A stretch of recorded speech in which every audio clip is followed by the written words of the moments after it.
Good morning students, welcome in today's session of Business Studies class.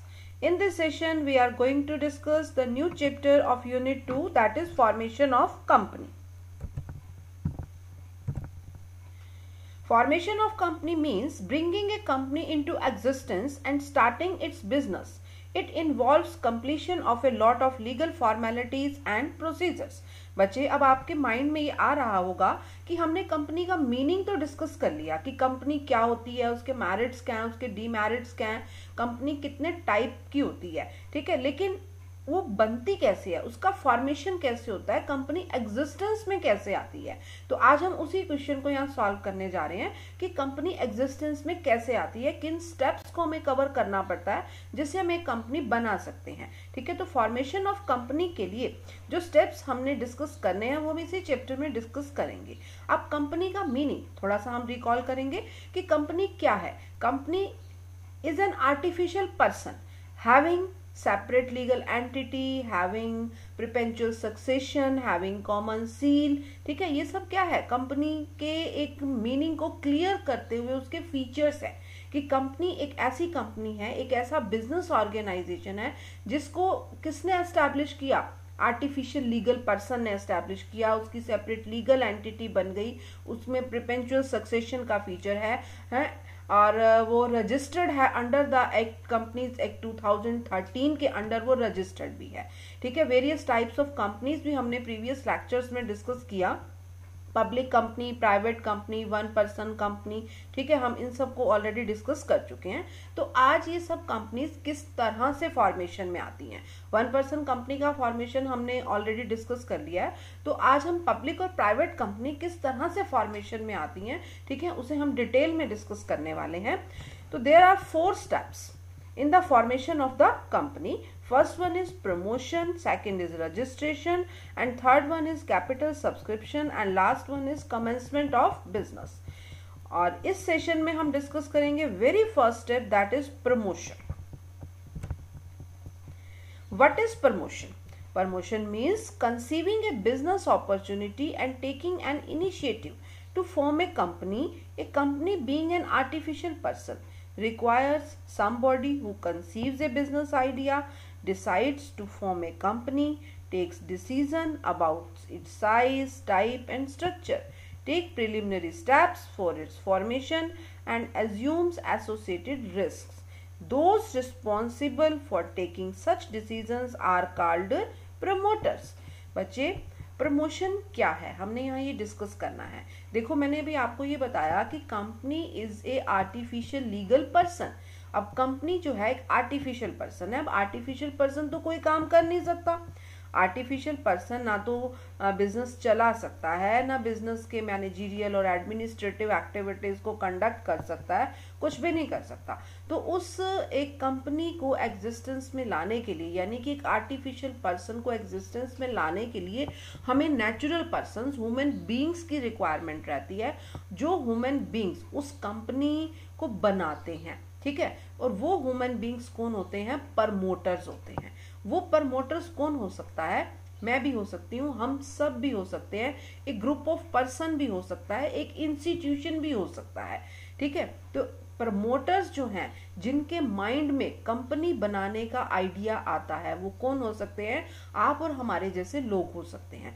यानी एक single individual भी हो सकता है, एक ग्रुप ऑफ पर्सन भी हो सकता है, और कोई इंस्टीट्यूशन भी हो सकता है, जिनके माइंड में कंपनी बनाने का आइडिया आता है और वो उस आइडिया के लिए डिटेल इन्वेस्टिगेशन करते हैं।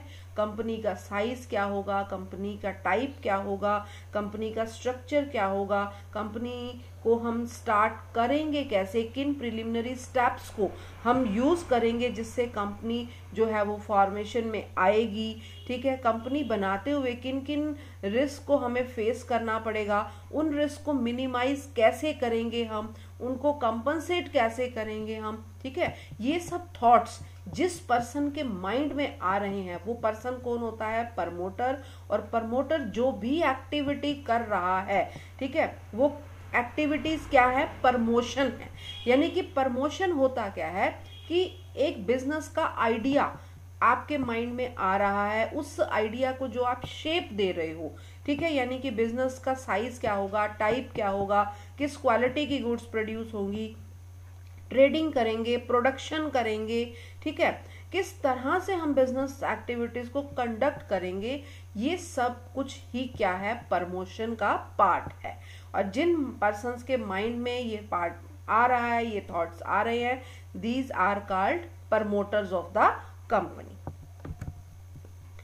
अब हम नेक्स्ट टॉपिक जो डिस्कस करने जा रहे हैं वो बहुत ही इंपॉर्टेंट है बेटा, स्टेजेस और स्टेप्स ऑफ प्रमोशन, और we can say that functions performed by the promoters, यानी कि प्रमोटर्स करते क्या हैं।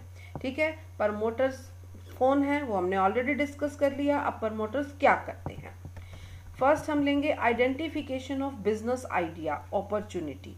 सबसे फर्स्ट वो क्या करते हैं, आइडेंटिफाई करते हैं कि कौन सी बिजनेस अपॉर्चुनिटी हमारे आसपास अवेलेबल है जिसे हम यूज कर सकते हैं। आइडेंटिफाई करते हैं कि हमने क्या करना है। ठीक है, कोई न्यू प्रोडक्ट प्रोड्यूस करना है, कोई सर्विस जो है वो प्रोवाइड करनी है कंज्यूमर्स को, कोई ट्रेडिंग करना है, मतलब बिजनेस क्या करना है, उनके माइंड में एक आइडिया आता है। Second one is feasibility studies. Feasibility study means जो आइडिया उनके माइंड में आया है ना, उसके ऊपर उन्होंने डिटेल इन्वेस्टिगेशन करना है। ऐसा नहीं कि हमारे माइंड में आइडिया आया और हम बिजनेस कर लेंगे, नॉट पॉसिबल। उसके ऊपर हमें पहले क्या करना होगा, डिटेल इन्वेस्टिगेशन करना होगा कि जो थॉट हमारे माइंड में आया है कि हम ये बिजनेस करेंगे, ठीक है, तो उससे रिलेटेड सभी कंसेप्ट को डिटेल में क्या करना होगा, स्टडी करना होगा। The promoters undertake detail feasibility studies to investigate all aspects of business with the help of specialists like engineer, CA, etc. If the project is technically, financially and economically feasible, the promoter may decide to actually launch a company. अब जरूरी नहीं है कि जो promoter हैं जिनके mind में ये थॉट आया है कि हमने एक पर्टिकुलर बिजनेस करना है, ठीक है, तो उनको सारी नॉलेज हो। अगर उनको सारी नॉलेज है तो वो खुद डिटेल इन्वेस्टिगेशन कर सकते हैं, लेकिन अगर उनको सारी नॉलेज नहीं है तो वो अदर पर्सन्स की हेल्प ले सकते हैं। वो अदर पर्सन्स होंगे एक्सपर्ट्स, ठीक है, लाइक CA हैं, इंजीनियर्स हैं, ठीक है, इनकी वो पूरी हेल्प लेंगे कि हमने ये चेक करना है कि जो प्रोजेक्ट है वो टेक्निकली, फाइनेंशियली और इकोनॉमिकली हमें सूट करता है या नहीं करता है। ठीक है, अब ये टेक्निकली, इकोनॉमिकली और फाइनेंशियली फिजिबिलिटी क्या होती है, वेरी फर्स्ट हम पहले इसको डिस्कस करेंगे। टेक्निकली फिजिबिलिटी क्या है बेटा, कि हमने ये चेक करना है कि क्या ये प्रोजेक्ट टेक्निकली हमें सूट कर रहा है। टेक्निकली सूट करने का मतलब है कि आपको उस बिजनेस ऑर्गेनाइजेशन को चलाने के लिए जो मशीन्स चाहिए, जो रॉ मटेरियल चाहिए, जो टेक्नोलॉजी चाहिए, वो आपके पास अवेलेबल है या नहीं है, आपके कंट्री में अवेलेबल है या नहीं है। जिस कंट्री से आप उसको टेक्नोलॉजी को, मशीन्स को, रॉ मटेरियल को लेना चाहते हो, क्या आपकी गवर्नमेंट उस कंट्री के साथ आपको बिजनेस करने की परमिशन दे रही है या नहीं दे रही है। कहीं ऐसा तो नहीं है कि वो कंट्री आपकी कंट्री का एनिमी कंट्री है और आपकी गवर्नमेंट जो है उस कंट्री के साथ आपको बिजनेस करने की परमिशन नहीं देगी। ठीक है, आप ये टेक्निकली चेक करोगे कि वो सब कुछ आपके पास अवेलेबल है या नहीं है। अगर नहीं है तो आपने कहाँ से अरेंज करना है, क्या वहां से अरेंज हो सकता है या नहीं हो सकता है। इस टाइप का डिटेल इन्वेस्टिगेशन करना क्या कहलाता है, टेक्निकली फिजिबिलिटी कहलाता है। Next one is financial feasibility. Financial feasibility का मतलब है फंड्स, कि आपके पास जितना पैसा उस प्रोजेक्ट को डील करने के लिए चाहिए वो फंड्स अवेलेबल हैं या नहीं है। अगर आपके पास अवेलेबल नहीं है तो आप शेयर्स, डिबेंचर्स इशू करके उन फंड्स को क्या इजीली जो है अरेंज कर सकते हो या नहीं कर सकते हो। एग्जांपल लेते हैं, one may have an idea to urbanise the rural area but the funds required to carry out this idea are so huge that it may not be converted into action plan due to the financial infeasibility. Next is economic feasibility. Economic feasibility में बच्चे हम देखते हैं कि जो project हम सोच रहे हैं, जो प्रोजेक्ट हम इम्प्लीमेंट करना चाहते हैं, वो प्रॉफिटेबल भी है या नहीं है। ठीक है, generally businessman prefer to carry on with the idea which are profitable. Businessman सिर्फ और सिर्फ बिजनेस करना ही किस लिए चाहता है, जहां से उसे मैक्सिमम प्रॉफिट अर्न हो। जिन बिजनेस आइडियाज में हमें प्रॉफिट अर्न नहीं हो रहा, हम उन बिजनेस आइडियाज को ड्रॉप आउट कर देते हैं, छोड़ देते हैं। ठीक है, तो फर्स्ट बच्चे हमने यहाँ पर पॉइंट किया जो प्रमोटर्स ने परफॉर्म करना था, that is identification of business organization, यानी कि आइडिया कि हमने बिजनेस करना क्या है। फिर हमने उसकी डिटेल इन्वेस्टिगेशन की। उस डिटेल इन्वेस्टिगेशन में हमने 3 कंसेप्ट को डिस्कस करना है। टेक्निकली वो फिजिबल है या नहीं है, फाइनेंशियली और इकोनॉमिकली। अगर हमारे पास इनपुट्स, मशीन, सब कुछ अवेलेबल रहेगा, ठीक है, तो हम उसे कर सकते हैं। हमारे पास उसके लिए फंड्स अवेलेबल रहेंगे तो हम उसे कर सकते हैं। थर्ड आता है हमारे पास इकोनॉमिक फिजिबिलिटी, यानी कि अगर वो जो आइडिया है वो हमें प्रॉफिट देगा तो ही हम उसे ऑप्ट करेंगे, अदरवाइज नहीं करेंगे। Come to the third one, that is name approval. अब अगर आपके फाइनल हो गया कि आपका जो आइडिया था हम उसे कंपनी की शेप दे सकते हैं, तीनों तरह की जो फिजिबिलिटी स्टडी थी वो आपने चेक कर ली और वो आपको 100% जो है वो सही लग रही है, ठीक है। तो अब नेक्स्ट रहेगा कि आपने अब कंपनी का फॉर्मेशन करने का स्टेप स्टार्ट करना है, नेम अप्रूवल। अब company is artificial legal person, तो उसका एक नेम तो हमें रखना ही पड़ेगा और उस हम नेम के लिए क्या करेंगे, ROC को, ठीक है, रजिस्ट्रार ऑफ कंपनी को हम क्या देंगे, एक एप्लीकेशन देंगे। ROC जो कौन है, रजिस्ट्रार ऑफ कंपनी को हम सबमिट करेंगे एक एप्लीकेशन फॉर्म, और वो हमारे स्टेट का ROC होता है, यानी कि रजिस्ट्रार, हर स्टेट के अंदर एक रजिस्ट्रार होता है जो कंपनी के फॉर्मेशन के लिए उसका नेम फाइनल करता है। तो उसे हम अपनी एप्लीकेशन देंगे और अगर वो नेम किसी और कंपनी का ऑलरेडी नहीं होगा तो हमारी एप्लीकेशन जो है वो फाइनल हो जाएगी। उस जो नेम हमने सोचा है उस नेम को हम वहां पर फाइनल कर लेंगे। अगर ROC कहेगा कि ये नेम तो ऑलरेडी किसी कंपनी का है तो हमें कोई नया नेम जो है वो सेट करके अगेन ROC को जो है वो एप्लीकेशन देनी होगी। Next is fixing up signatures to the memorandum of association. Promoter have to decide about the members who will be signing the memorandum of association of the proposed company. Usually they are also the first directors of the company. अब एक यहाँ पर term आई है बेटा, memorandum of association.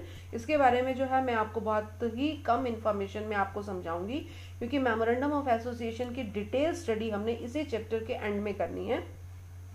Memorandum of association एक ऐसा important document होता है जिसमें बिजनेस ऑर्गेनाइजेशन को एस्टैब्लिश करने के ऑब्जेक्टिव्स राइट किए जाते हैं कि हम ये बिजनेस ऑर्गेनाइजेशन क्यों एस्टैब्लिश कर रहे हैं। और ये डॉक्यूमेंट जो है at the time of registration registrar office में एप्लीकेशन के साथ जब हम अपनी कंपनी को रजिस्टर्ड कराने जाएंगे, ठीक है, तो उस टाइम हमें ये डॉक्यूमेंट सबमिट कराना होगा। अगर ये डॉक्यूमेंट नहीं प्रिपेयर किया हमने तो हमारा जो है वो रजिस्ट्रेशन हो ही नहीं सकता, कंपनी एग्जिस्टेंस में आ ही नहीं सकती। ये इतना इंपॉर्टेंट डॉक्यूमेंट है कि इसके बिना किसी भी कंपनी का रजिस्ट्रेशन हो ही नहीं सकता। तो अब पहले हमें इस डॉक्यूमेंट को बनाना होगा। अब इस डॉक्यूमेंट को बनाने के लिए हमें क्या चाहिए, मेंबर्स चाहिए। जरूरी नहीं है कि जो प्रमोटर्स हैं वो सभी तरह की नॉलेज रखते हों, ठीक है। तो और प्रमोटर्स को बहुत सारा काम करना होता है कंपनी को एस्टैब्लिश करने के लिए, ठीक है, और वो इस डॉक्यूमेंट को प्रिपेयर करने के लिए टाइम भी नहीं लगा सकते। और ये डॉक्यूमेंट प्रिपेयर कौन करता है, एक्सपर्ट्स करते हैं, ठीक है। बिजनेस को जिन्होंने शेप देनी होती है वो एक्सपर्ट्स कौन होते हैं, बोर्ड ऑफ डायरेक्टर्स होते हैं। तो ऐसी सिग्नोरिटीज को डिसाइड किया जाएगा कि मेमोरेंडम कौन बनाएगा, ठीक है। मेमोरेंडम बनाने के लिए हम बोर्ड ऑफ डायरेक्टर्स जो है वो अपॉइंट करते हैं।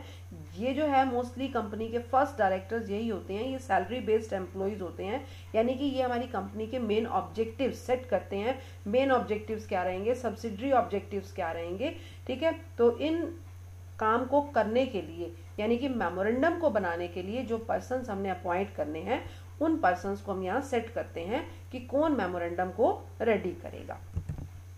Next one is appointment of professionals.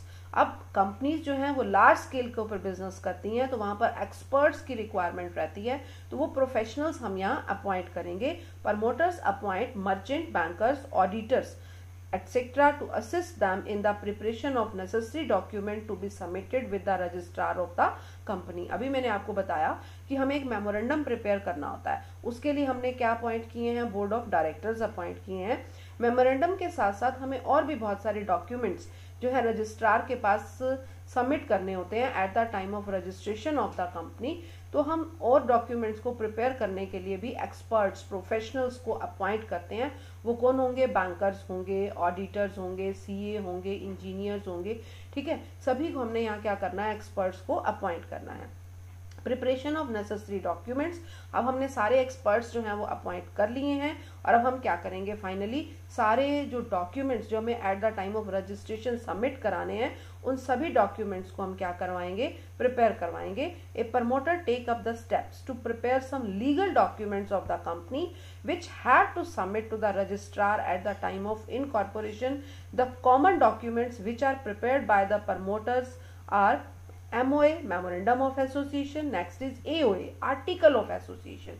अब मेमोरेंडम में क्या राइट किए जाते हैं, ऑब्जेक्टिव्स राइट किए जाते हैं और आर्टिकल्स में उन ऑब्जेक्टिव्स को अचीव करने के लिए कंपनी किन किन रूल रेगुलेशंस को फॉलो करेगी वो सब रूल रेगुलेशंस राइट किए जाएंगे।